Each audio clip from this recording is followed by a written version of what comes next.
जैसा देश वैसा भेष, देख करिए आपका संदेश हवा सिंह चहल के साथ।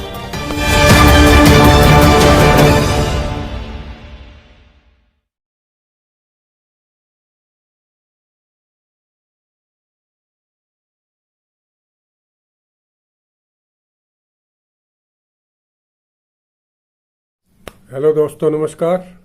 मैं हवा सिंह चहल, संपादक आपका संदेश।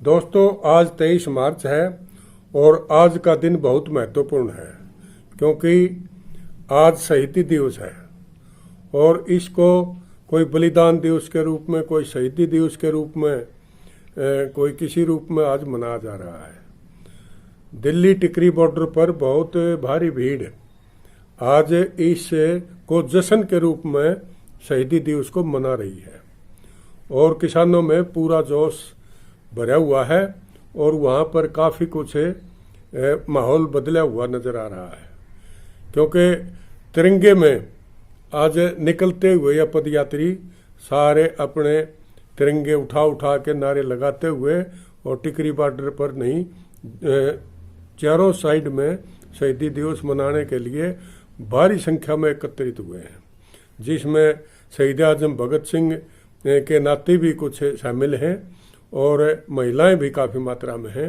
युवाओं में जोश देखने योग्य है।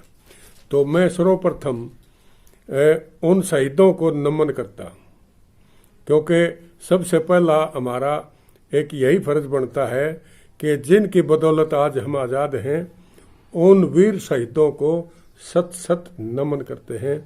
और दोस्तों, आइए अब मैं कुछ आपको ताज़ा खबरों से अवगत करवाऊंगा।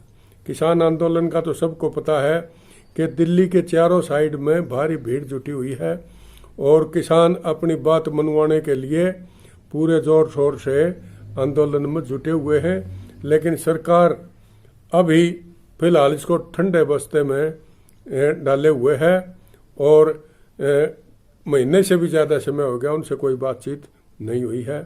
तो दोस्तों, इसके अलावा अन्य खबरों पर अब आपका मैं ध्यान आकर्षण करूंगा क्योंकि ध्यान आकर्षित करने का एक खास कार्यक्रम और भी है। एक तो मौसम आज बदला हुआ है। मौसम हरियाणा के अंदर भी 8-10 जिलों में कहीं बूंदाबांदी है, कहीं ओले भी गिरे हैं, तो मौसम बदला हुआ है।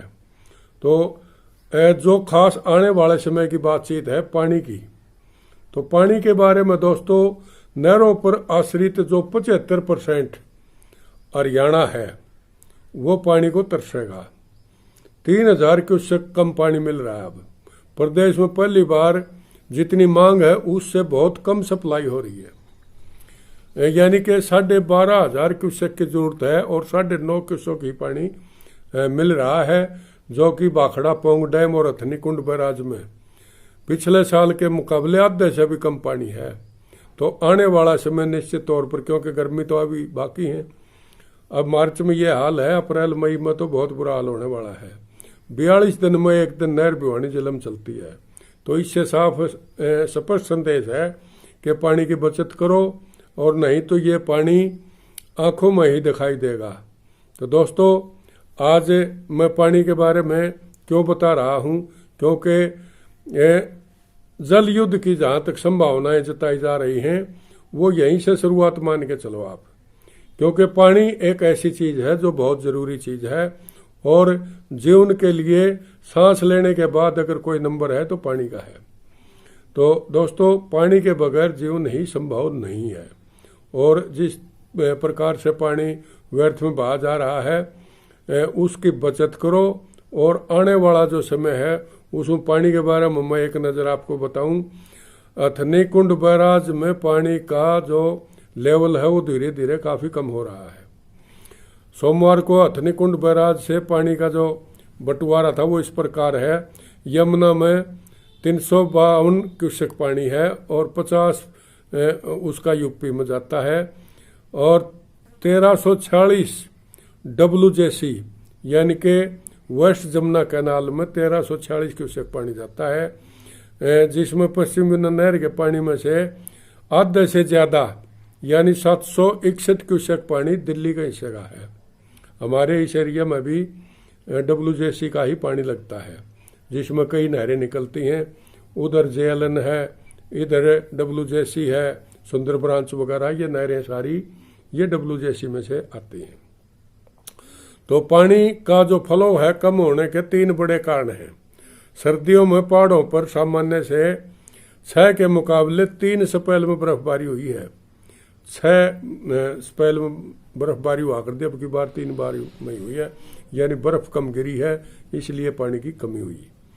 दूसरा है यमुना और सतलुज और रावी नदी का जो कैचमेंट क्षेत्र है उसमें 60% बारिश कम हुई है, ये भी एक दूसरा कारण है। और तीसरा कारण पश्चिमी विक्षोभ आने से गर्मी नहीं बढ़ी, इससे बर्फ कम पिघली। पश्चिमी विक्षोभ आने से ठंड बढ़ गई और उससे गर्मी कम होने की वजह से बर्फ नहीं पिघल पाई, इसलिए पानी का स्तर कम रहा। तो धीरे धीरे अब ये देखना है, पानी भिवानी समेत कई जिलों में 42 दिन के रोटेशन से नहरों का पानी मिल रहा है। रोहतक में पेयजल सप्लाई है वो शाम को बंद कर दी गई है। रेवाड़ी में 1 दिन छोड़कर 1 दिन पानी मिल रहा है। तो जब पीने का पानी के ये लाले पड़े हुए हैं तो खेती तो बाद की बात होती है। और इससे फिर आगे मैं समाचार आपको बताऊं, वाजे से मुलाकात के आरोप झूठे हैं और उन्होंने कहा ये देशमुख अस्पताल में थे उस टाइम, ये शरद पवार ने उनके बचाव में बयान दिया है। जो वाजे से मुलाकात का आरोप है वो झूठा साबित करने के लिए NCP ने पूरा जोर लगाया हुआ है और भारतीय जनता पार्टी के जो नेता हैं उन्होंने इनको दोषी ठहराने की पूरी कोशिश की हुई है।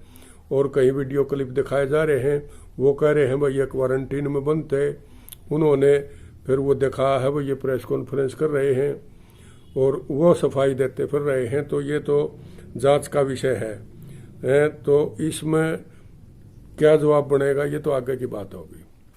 लेकिन इतना जरूर है कि महाराष्ट्र में पूरी तरह राजनीति में पूरा उबाल आया हुआ है।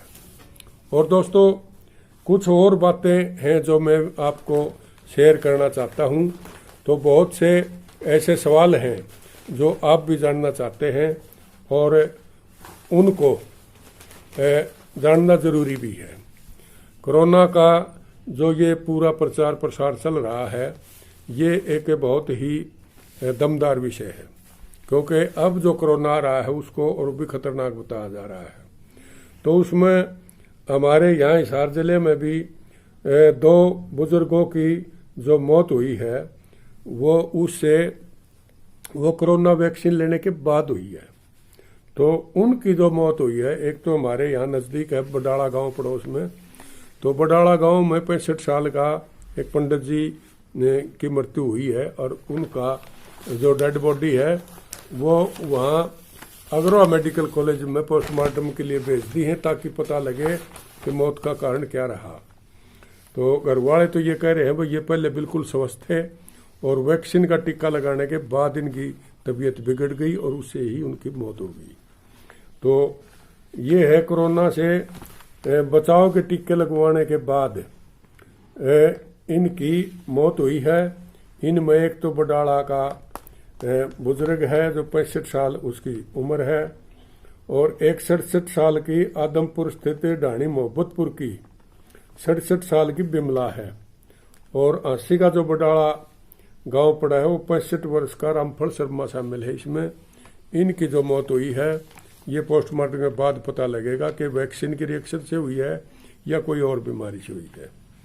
और इसमें कल काफ़ी लोगों ने वैक्सीन लगवाई है और ये एक अच्छा संकेत है, क्योंकि लोगों का डर निकल भी गया है। लेकिन इक्का दुक्का कोई वारदात होती है तो लोग भयभीत भी हो जाते हैं कि ये क्या हुआ। जिससे बचाव की उम्मीद रख रहे थे उसी से अगर मौत होगी तो निश्चित तौर पर लोगों में भय का माहौल भी बनता है। लेकिन ये पोस्टमार्टम बताएगा कि दोनों मौतें कैसे हुई। एक 95 साल की बूढ़ी है वर्धा, वो 80 के अंदर उसने टीकाकरण करवाया है। सुषमा नागपाल के नेतृत्व में हेल्प डेस्क लगाया हुआ है और टीकाकरण केंद्र के बाहर। तो वहाँ पर एक वृद्ध औरत कौशल्या देवी है जो 95 साल उम्र है, और उसका भी कल टीकाकरण हासिल में करवाया गया है। इससे ये अंदाज़ा लगा सकते हो कि जब 95 साल की वृद्धा इस चीज़ में रुचि लेती है, उसने भी कोविड की वैक्सीन लगवाई है, तो इससे कोई खतरे वाली बात नहीं हो सकती। बाकी अभी देखना है। एक और नई खबर है जो सुर्खियों में बन रही है कई दिन से, फर्जी बीमा क्लेम के जो काफ़ी केस हैं, तो उसमें डॉक्टर मलिक के बाद सिविल अस्पताल का एक और कर्मी का नाम आया सामने। तो उसमें भी कल एसपी की प्रेस कॉन्फ्रेंस हादसे में थी, तो वहाँ निकिता गहलोत जो हमारी झांसी जिले की पुलिस जिले की एसपी हैं, उन्होंने कल प्रेस कॉन्फ्रेंस में कई खुलासे ऐसे किए हैं, तो उसने सारी चीज़ें वो खोल कर बताई हैं। तो एसपी ने खुलासा ये भी किया है कि आरोपी ने कम समय में खरीदी ली थी सेकंड हैंड मर्सिडीज, और हिसार में एक होटल भी उसने ठेके पर ले रखा था, एक शोरूम और सपा सेंटर भी खोला हुआ है।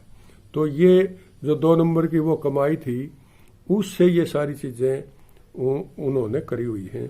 तो एक बहुत बड़ी गैंग बनाई गई थी जो इस किस्म के पेशेंट ढूंढती थी, जिसकी जो मौत के नज़दीक हो या गंभीर बीमारी हो, जिससे ये लगे कि ये ठीक होने वाला नहीं है और देर सवेर से मर जाना है 1-2 महीने में। उस तरह के लोगों को ये ढूंढा कर दे और उनका अपने आप ही वो प्रीमियम जमा करवा के उनके बीमा करवा देते थे। बीमा कंपनी वालों से भी इनकी साठगांठ हो सकती है, और बैंक में जहाँ खाते खुलवाते थे फर्जी, वहाँ भी उनकी बैंक वालों से साठगांठ थी। और हॉस्पिटल का तो पता लग ही गया कि वह डॉक्टर इसमें शामिल थे, और अकेला डॉक्टर भी नहीं, दूसरे भी शामिल मिलेंगे। और फोटोग्राफर तक भी उन्होंने ऐसे सेटिंग की हुई थी कि फोटोग्राफर भी ऐसे ढंग से उसकी सेटिंग करते थे फोटो की कि वो एक्सीडेंटल हादसा ही लगे। तो इस किस्म के जो वारदातें ये पकड़ी जा रही हैं, तो ये मैं कहता हूँ कानून व्यवस्था से इस तरह नहीं बच सकते। तो ये एक सराहनीय काम है पुलिस का भी, जिन्होंने इतना बड़ा जो ये हादसा था इसको किया है। एक मेन खबर और मैं आपको बताता हूँ, सिंहसार में अफीम की जो सप्लायर थी, वो नेपाल की एक महिला है, उसको गिरफ्तार कर लिया गया है। और रोहतक में वो पैसे लेने आई थी, वहाँ से पता लग गया। 15 दिन पहले 2 आरोपी पकड़े थे, और उनसे जब पुलिस ने सख्ती से पूछताछ की, तो उसके बाद ही रितु चौधरी नाम की इस महिला की तलाश थी। इसने भी नाम भी बदल रखे हैं। ये एक जगह तो बहुत राजमती चौधरी उर्फ रितु चौधरी, इस तरह के नामों से ये जानी जाती थी। और उन्होंने बताया भाई इंटरनेट से इस महिला से दोस्ती होगी, और फिर ये इस कारोबार में घुस गए। तो राजस्थल का लड़का पकड़ा था उसमें, तो उन्होंने इसका खुलासा कराया था, और जब ये पैसे लेने आई तो इसको भी दबोच लिया गया। तो अभी पुलिस तलाशी इनकी लेके उनसे और पूछताछ कर रही है, उसके बाद कुछ और खुलासे होंगे। तो आज इतना ही, कल कोई खास खबर मैं आपको और बताऊंगा। और शहीदों को नमन करते हुए आज इतना ही। नमस्कार, जय हिंद।